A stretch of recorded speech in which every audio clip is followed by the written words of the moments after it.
Welcome to the fourth season of Heard Afros Audio Interview Series. I'm your host, Talib Jasir, and today I have the women of Sista Brunch. I appreciate having this opportunity to speak with you all. Let's start with the introductions. Whoever wants to go first. I'm Fanshen Cox, and I'm the co-creator and host and one of the producers of the Sista Brunch podcast. And Sista Brunch is all about uplifting the stories of Black women and Black gender expansive people who are working in film, TV, and media. My day job is at the California Film Commission. I'm the DEIA manager there. And I'll hand it over to Charlie. Hi, I'm Charlie T. Savage. I'm one of the associate producers of Sista Brunch. This is my first season, lucky season 7. I came on under the wings of Miss Fanshen, who's amazing. I met her when I was working at the California Film Commission. So that's where we connected. So by day, I am a producer, writer, and director, and I focus on spotlighting the Black female experience. So this podcast definitely aligns with my ultimate goals. Awesome. Thank you. Ashanti? Yes, my name is Ashanti. I am also the associate producer. I joined with Fanshen on Instagram, oddly. I'm actually remote from Indiana, so I applied for a different position, but then she really loved me as a producer, so I joined as an associate producer, and I just help out wherever I can, and I'm looking forward to working as a full-time producer one day. I recently just graduated college in communication, so I'm looking forward to making more big movements in the entertainment industry for representation for Black and brown people all around the world. That's awesome. Thank you so much, Charlie, which perfect media name, Charlie T. Savage. Like the T even just sets it off that much harder.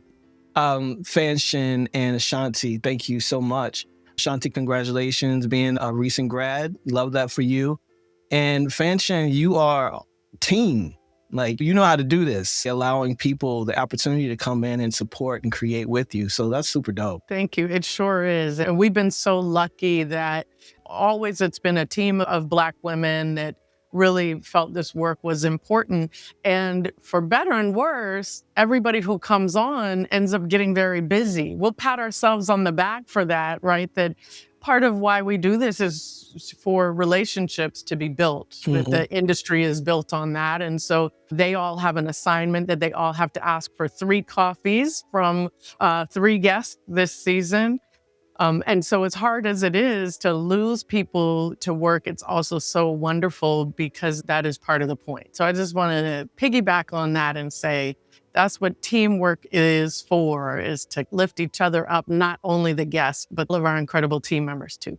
Absolutely. And it speaks volumes. Like I said, speaking to Dr. Rogers and Samantha before, it was very clear that this is a community first, even inside of the internal work that you all do. So that's important. That's how we sustain our work, and that's how we keep it going. Because 7 years isn't anything to sneeze at. That's the first part. Whereas sometimes 7 years is a completion for some people, you all are evolving and continuing the work. So talk a little bit about 2026 and what this looks like for Sista Brunch and what you all are excited about. Yes. So this season, we're actually in a studio, and that's different from the other seasons because everything was virtual. And not to compare seasons, but these guests this season have been tremendous. We're talking Emmys and award-winning and composers and behind the scenes and folks that have been in the business for 30 plus years. And it's exciting to see and meet all of these amazing creators come into one space. Yeah, it is. It's one of those things where we don't know how much we need each other in the ecosystem, even to inspire and say, we got this. We can keep leveling this up as often as we want and creating and meeting more people. Y'all not going to lose content, the work that y'all do. So that's the super cool part about that work. Good point. Yes. Yeah. Let's say too, and something that we learned. So we've been following Afros in Audio for a while, and we've been wanting to meet in person, and we're really excited about some things that might be coming in terms of doing things together in person. But another difference for this season, and I know you'll get this, Talib, is We're fundraising finally. We've been scraping by and we've loved it because this work is so impactful. It's so important to all of us. But Ashanti mentioned that she had applied for a role, which was our Patreon community and community coordinator.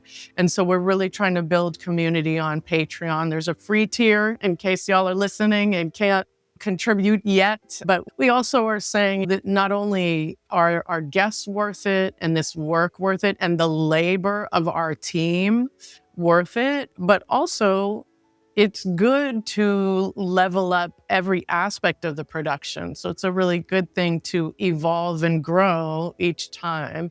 So now us being in a studio, our first 3 seasons were audio only.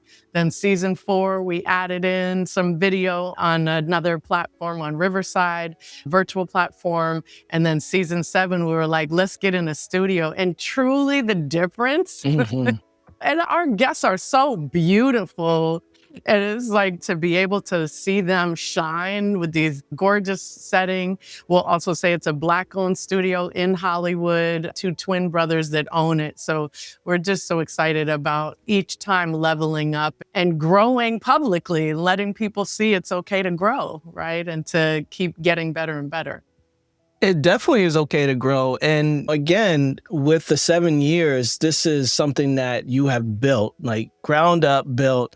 You built your community, your audience, and that's even still growing. That's the great opportunity of the shifts and the evolution, is because now with the studio, that attracts even more people in. And also pay Black women. Like, y'all deserve to be paid, and to be able to sustain this work, it takes money, not just vibes. So we got to have that opportunity to say, listen, this is not just entertainment. This is also opportunity. This is also economics. This is also women being able to take care of their households. I remember the Toni Morrison documentary, and she says, no, I'm head of household just like you, so run my money.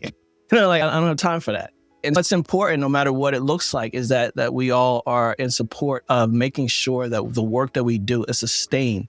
Because without that opportunity, it's gone. And it never happened. Sometimes when it does go away. So it's important that you've taken that step now for the work to grow.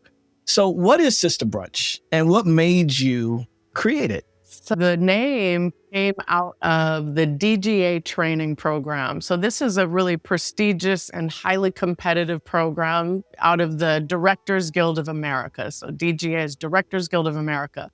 And people know about the role of director, but a lot of people don't know that there are roles like first assistant director and second assistant director.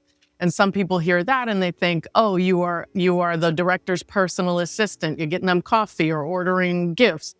No, a first assistant director is one of the most important roles on a production. And essentially, they are making sure the production is running. So they have the schedule. They're making sure talent is on set when they need to be. They're making sure the director is moving along when they're setting up the lights and everything. It's a very important role. So the DGA has a training program for first assistant directors, for UPMs, unit production managers. One of our show's co-creators, Anya Adams, was in that program, in the training program. And on the weekends, the Black women and women of color mentors for the program would take their mentees out for a brunch. And they'd be like, we know you can't talk about everything you want to talk about in the program. Let's get together and be real. After a while, they decided to expand it beyond the program. I met Anya, and Anya was like, oh, come to one of these, you'll like it. Meanwhile, I had been doing all this work on inclusion in the industry, and the studios, et cetera, kept telling us that there weren't enough qualified women, people of color, et cetera, to hire. I already knew it was a lie, but I go to my first Sista Brunch and I'm like, oh, definitely. It is just this incredible celebration. And as Charlie said, people have been in the industry for years. Last season, we had a guest who worked on Do the Right Thing. Like second assistant director on Do the Right Thing, right? Daughters of the Dust, like some of these important classic films. So what I called Anya after that Sister Brunch and I said, we have to share these stories. And it's not just so the industry knows, but also so we are uplifting. We're kind of a built-in like PR machine for our guests and for our alumni. So that's why we called it Sister Brunch. And that's continually what we do. Yeah, I love that. Amplification is so important when it comes to the work that we do. It's so easy to do it in an echo chamber, do it by yourself, do it quietly. And that's, that quiet part is what stalls out a lot of careers and doesn't allow for that expansion. So creating an incubator, a space for people to vocalize what's going on, because we know it's a lot going on. Full stop right there. There's a lot going on. And if we don't share these things, it feels really isolating. It feels very much like, am I crazy? Am I losing my mind? That actually happened. And then you got people around the table that say, yeah, no, it happened to me too. You ain't crazy. What's so important about it as well is whether you're in the beginning stages of your career or at the top of the game and you've done a lot of things, everyone deserves community and the ability to be seen and heard. So it's really important. Congratulations. Thank you. And it might be a good opportunity for Ashanti and Charlie to just talk about what about that made them want to. I know you already talked about it a little bit, but just in case, what aspects of that spoke to you? Look at, I'm acting like, see, I got to take off my host hat. I'm sorry. It's Talib, all good. This is You your are interview.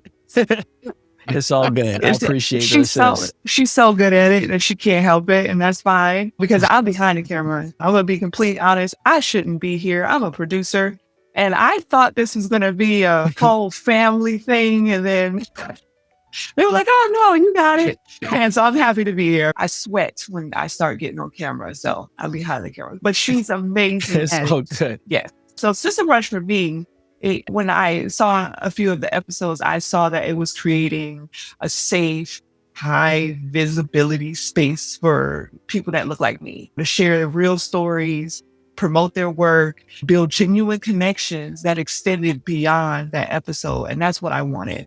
This community for people that look like me is so small. We're spread out, and to see this many faces that look the same in one area, like I wanted to be a part of that. It blends conversations and community and collaboration together. So the guests and those that are attached to producers and the people behind the scenes, we lead with exposure and resources and relationships. And it's not just sound bites. And that's what I wanted to be a part of. Absolutely.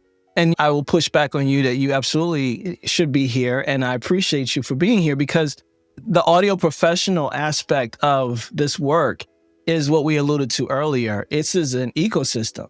Without you, the work can't be sustained. And it's important that we also understand that there's viability in the careers around this one output, this video and this audio, this product. There's people doing the work that makes it happen, right? And you're one of those people. So it's very rare that folks on the front of the line bring in the folks who are all also the supporting cast that makes things happen. And so it's important. It says a lot about this team that you all are building. And the fact that it's, again, even for your guests, you all are fuel for each other to just keep this going. Because it ain't easy at all. Absolutely. At all. I agree. So Shanti, what's your thoughts on Sister Brunch? So I absolutely love it over here. For me, I knew since I was a kid, I wanted to be in entertainment. I also write, so I wanted to be a writer, but with writing, you don't always get paid for it. And as a writer, I get really bad writer's block. I learned that as a producer, I can be more hands-on in the creative storytelling and not just behind the words itself. When I first found Sister Brunch, I was really excited because I was in a little bit of a rut with living in a small town in Indiana and the entertainment industry seeming so big and impossible. But when I found Sister Brunch, it made being in the entertainment industry, especially a Black woman, more tangible and more realistic for me. When I saw Fanshen and Tasha and all these other people talking about being producers, it really warmed my heart because it felt possible that I could do it as well. And that all the guests on their podcast were really big names that get you starstruck, but they were talking about real things that real people are dealing with, like money and how you get paid in the industry and how it's unfair sometimes and just stuff that you already have anxieties about, having people that you look up to talking about it, like that they had those anxieties and they got through it. So it's an important podcast, but it's also very real. And I think that's really important for the younger generation like me, the Gen Zs coming into the working industry. We're ready to work, but get down about the adulting of it all, not just the stars and the glitz and the glam, but the ugliness that it can be. So I'm really grateful that we talk about the real things, not just the lights and the cameras and action. Yeah. Yeah. Absolutely. And give thanks that you entered into a nurturing space. It's a space that actually has some love for you and care and concern, because that's not everyone's journey. And so to be able to be nurtured, like you're going to HBCU, that's meaningful. It's going to change the ways in which you are able to approach this industry, knowing that you've been built up by some women who have done the damn thing and are showing you how to do the damn thing. So it's great. I love to see it. It's awesome. So this is for Fanshen. You worked across theater, film, education, and production. Why did podcasting become an important medium for the work that you're doing? Yes, I am an OG podcaster. I'll say I started back in, oh my gosh, I feel like it was like '06 or something, really early days of podcasting. And I'm a storyteller, but it's not enough for me to tell my own stories, although I do love that too. I love and help other people do it. And podcasting is just such a accessible way to do it. I think that's, for me, the most important aspect is the industry in particular makes you think you have to have the best team behind you and the best cameras, and podcasting is like, no, get on here and start talking, start telling stories. And so I love the accessibility of it. I love the possibility of getting monetized. I won't lie. Certainly that's a newer aspect of it, but we're excited about that. And the Golden Globes just added a podcast category. Netflix has podcasts now.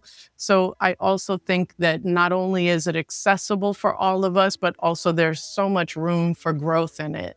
So yeah, when we got started, that very first one I was doing, we also could do it live. I don't know if you knew this. There was a platform called Talk Shoot way back then. And you could just turn it on and anybody could join you, and it became a forum. So I think it's such an important medium. Yeah, I miss those days of like Blog Talk Radio and all that. It was the very start. Yeah, it was the start of this work. And a lot of folks who started there that really opened people's eyes up to this audio world and what it could be have since moved on from it and never really actualized the podcast format that we know today. But they did lay a foundation for a lot of us. And I hope to one day be able to give some flowers out to some folks who were some real Blog Talk Radio influencers back in the day. That's a great idea. Yeah, for sure. It also says, and this speaks to all of you, in the work that you did previously, it informs the work now. Podcasting is more on the more accessible medium, like you said. It's only audio until you bring in video, but that's an option.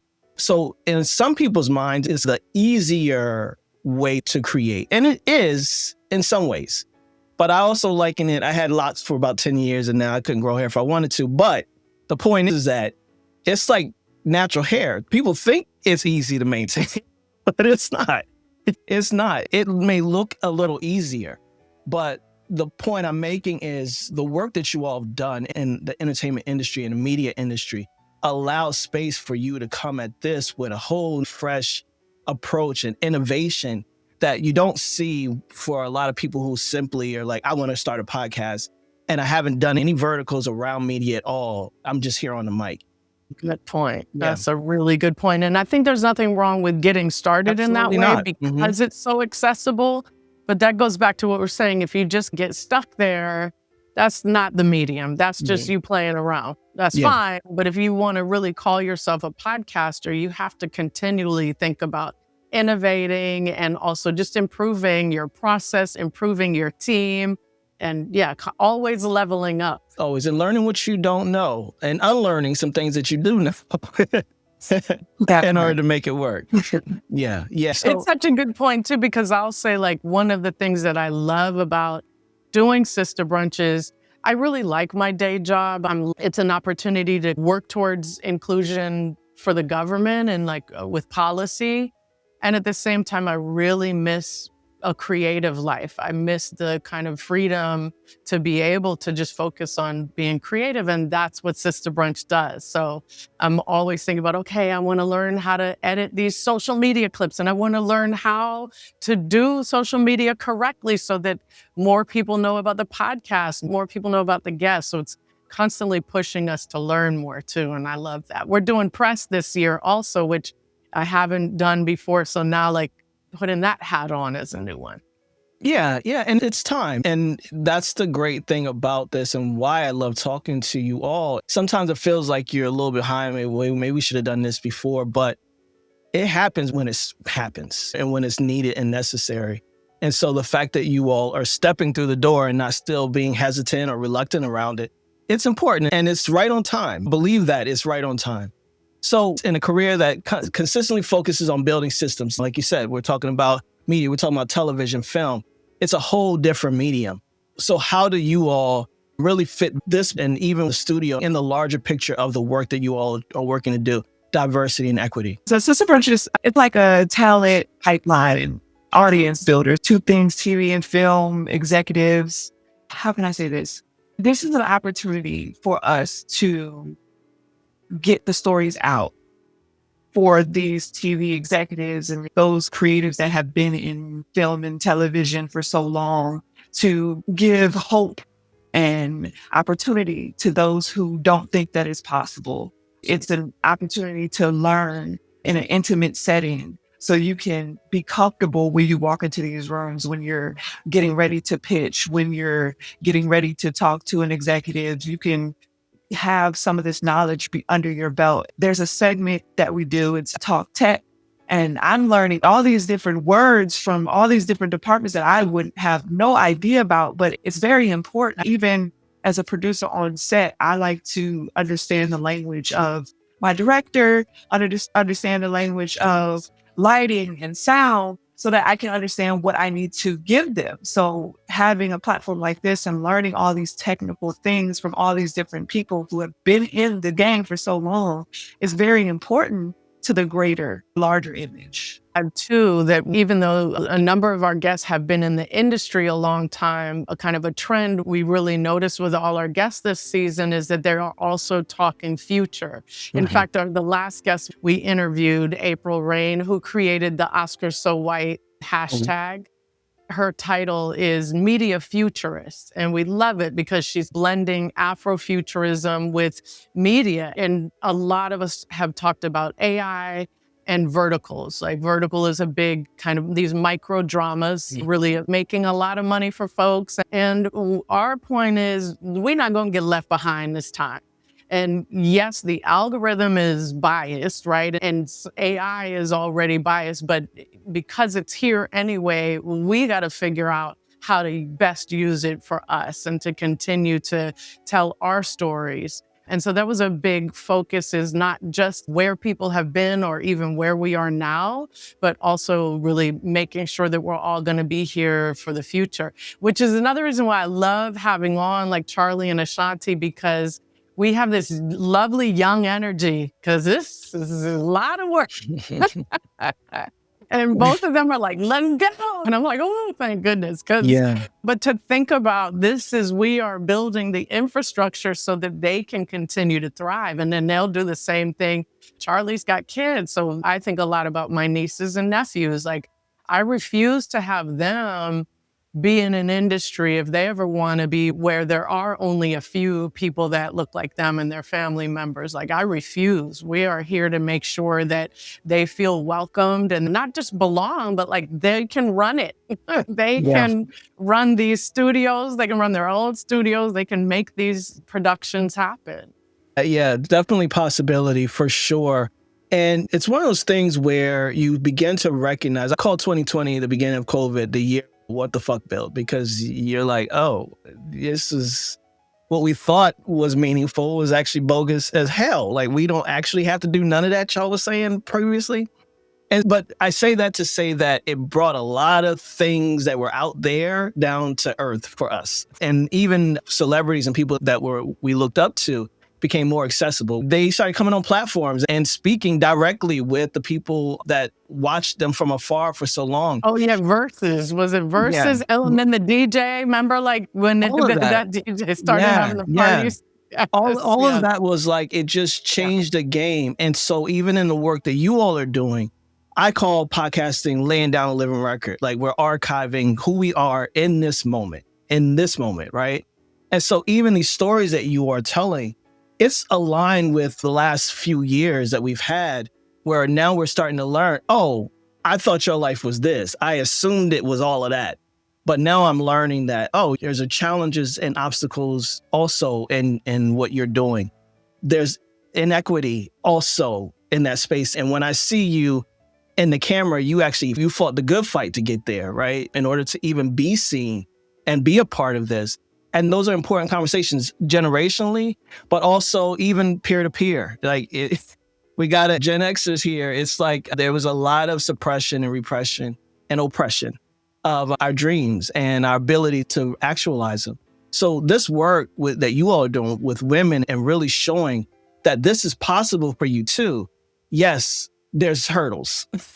Yes, there's things that we're going to have to punch out of our way in order to get there. But there's also this reward of being able to share across, like Issa Rae said, build across, not just up. How can we see each other in the possibility here? And that's the work that you all are doing. It's amazing.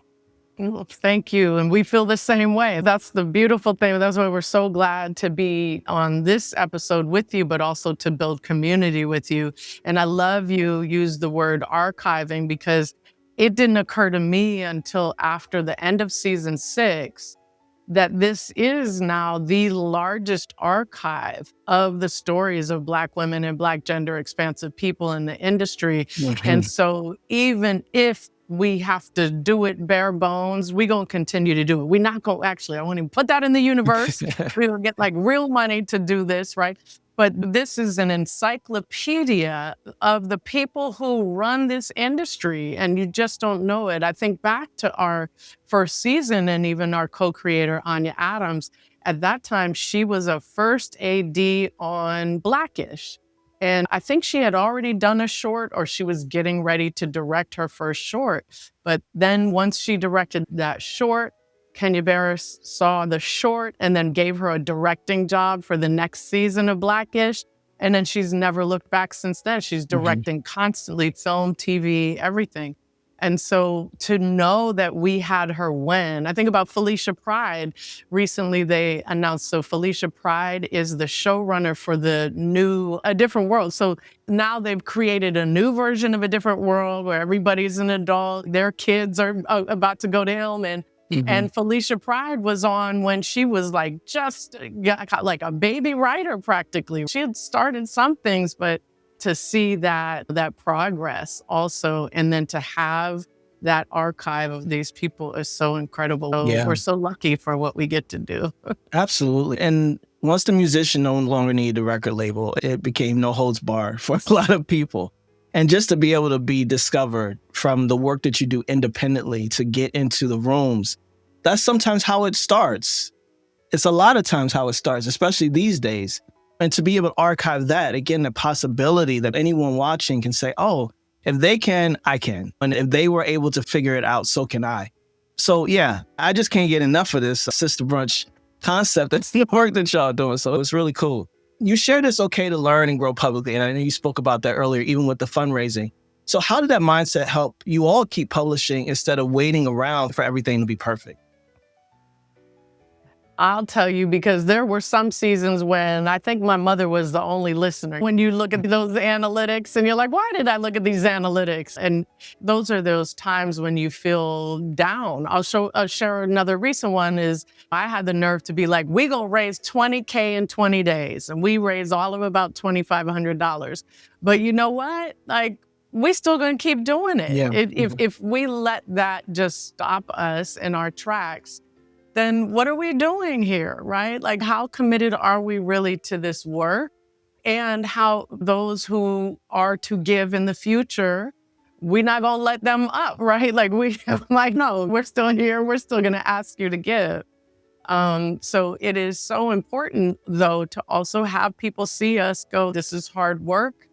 We're going to get knocked down here and there, and then we're going to get back up and keep going, grow our listener base, and reach the folks that this is meaningful for. But yeah, I've always thought it's important for people to peek behind the curtain, to not act like this is magic or this is only for some people to become successful at or famous at. No, this is for everybody, and here's how we do it. Yeah. Yeah. And it's information. 2,500 out of 20K is information. That's all it is. And if you can raise 2,500, you can raise 20K. That's right. That's right. Yes. Yeah. And the building and public piece is, it is important to see people just push through. You're several seasons into the show, and congratulations, 7 years, a big deal. Going into the studio now. Today's guests, are they mostly LA folks? Are you bringing people in from out of town? Yes. So this season, especially the ones in the studio, are all local. And we wanted to do that too, to have a local theme. But we love a little bonus episode here and there for virtual because, as we said, podcasting is so accessible. And we want to make sure that people who aren't in LA, this is why we love Ashanti, because we're like, you don't have to be here to get that work started. Yeah. Eventually, you're probably going to end up in LA or New York or Atlanta, somewhere where there's a bigger hub. But you can always start from anywhere. And so we're going to have a bonus episode this season with a young woman whose short film got into Sundance this year. Oh, wow. And she's in New York. And so we knew we couldn't get her in the studio, but we're going to take advantage of that Sundance algorithm this next couple weeks and put this episode out and encourage people to go meet her and see her film, folks that are going. So we love that we can do both. But our main guests for this season are all local. Okay. Which is nice too, because we're going to be dropping off some little swag bags to them personally. And Ashanti, I don't know if you want to talk about this. One of the things Ashanti's done for us is get items to put in swag bags for the guests. Mm-hmm. Nice. Yes, I did. It was a long process, lots of emailing and getting left on, not even read, just delivered. But I'm very grateful to be a part of Sista Brunch because it also just pushed me in areas that you don't think producers do, like swag bags. I think that's really important. And so it's really exciting to work with Black-owned companies all around the U.S. and learning more about what's out there and learning more about the guests. Yes, Yeah. I'm very great. Yeah. That's the time that we're in right now, is our own ecosystem. Like, we have to be able to support each other because this world don't love us. This industry don't love us. So it's important that we love each other, right? And be able to share these resources to support and uplift one another. Because at the end of the day, this essentially how we started. We know how to do this, be community, be resourceful, do all these things. And look what's happening. We have to roll back on resourcefulness and looking to one another for where we're going to become and have these opportunities. So yeah, that's great. I really respect that about the work that you all are doing. When it comes to thinking about the trends of the market and what's going on peripherally, you talked about Netflix and those shows and Golden Globes, and you see all of these things happen. And it's very easy to get in your head, like, where's that opportunity? But the truth is that the podcast industry is made up by independent creators, right? Over 70% of us are the engine to which this industry even exists. So there's so much necessity for us to continue to be our own indie, underground artists, Because creators. also, let's be clear, they still not including us. It's still the same people getting the Netflix deal, getting the Golden Globes, and no, shade a little bit. But like, we've always had to build our own. Right. So I think it's good in the sense that now we can add that to the possibilities, right? But if we think we're not successful unless we end up on one of those things, not at all. Yeah. The way I think about this all the time is like, y'all gonna be so lucky when you do discover us. You will be so lucky. We are a gift. Yeah. This industry, I think about our audience all the time. We have co-hosts from Black Girls Film Camp on. We have them for 3 seasons. Of course, we want that to be our audience. But we also want some of these folks that work with us to understand what it's like to work with them. And so we say it is by us, but it is for everybody. Yeah. Because you should listen to these voices. You should be so lucky to have them sharing their story with you. That is a gift that you're being given. Yeah, because I Yeah, think absolutely. they really don't realize, they don't get to see it in its entirety, the struggles that we have to face. They see little bits of it and they're not understanding that these aren't complaints. These are daily roadblocks that we have to go through. And we are worth it. We are worth this conversation. We're worth being heard. We're worth being listened to. And once they see one, they're going to be like, wow, I didn't realize. And I've heard that so many times. I didn't realize until they see it in its entirety. So having a whole Mhm. 7 seasons for you to sit down and binge watch, binge Yeah. listen to, they're going to be mind blown once those who don't know Yeah. about us discover us. And to add on to that, I definitely binge watched Sista Brunch when I first joined, even before the interview for the job.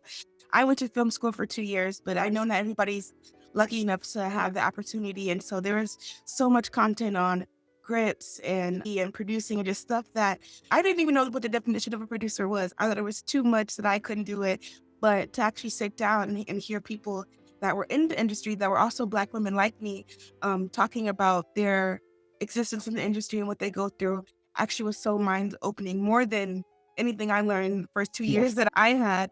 But I think it's really important to have that system of not only older professionals, but also younger professionals in the industry, so we can all learn from each other and not just have the niece and aunt type of thing. But there's older generation can learn from the younger generation, vice versa. Absolutely. There's so much more that can be learned and showed in the industry. And when it comes to equity, we learned that television, film, music industry, they've been saved by diverse creators.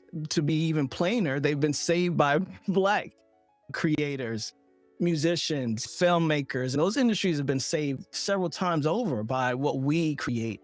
That's why I think it's so important for folks like yourself that really understand the power of podcasting, but also understand how powerful you are in podcasting. Because there's a difference and there's a distinction there. Because if this industry can't be shaped by the content creator that this industry benefits from, then we're all doing a disservice here to ourselves. All these industries that you all are part of, you saw the actors, they strike, writers are striking, the actors are striking. There's no sustainability in these spaces or safety nets for people who just want to be seen and treated equally and paid the same. So we get to demand that really in an industry that is evolving in this moment. And we're making that happen. So I think the onus is on us to really demand, sit at these existing tables for sure, while we're simultaneously building our own. And the work that you all are doing can't be denied. And the fact that it is lining up these opportunities for film and the television, these are all the ways in which people are wanting to work in the industry. We want to just shout out our producers, Sam Henderson and Tasha Rogers. Tasha's been with us for 2 seasons. And then also we had the opportunity to bring the podcast to the Essence Festival. So she ran things there and she's just wonderful. And then she brought on one of her besties this season, Samantha, who's our producer and also editing the full episodes. And she can do it all as well. And Charlie didn't lift herself up enough. Charlie's got a feature film under her belt. Wow, nice. She has sold scripts. And so I just want to make sure folks know about this team too, because it's no joke. Yeah, it's a lot to aspire to. And to you all's point earlier, this is a podcast and work for everyone. I can't wait to dive in even more, because just because it's a Black woman's experience doesn't mean that it's an experience that we all can draw from and learn from and build off of. To hear it and learn it from Black women, that's the point, right? And Black gender expansive people, that's the point is we are giving you this gift of teaching you about the industry, but you have to hear it from us. Yes. Yeah.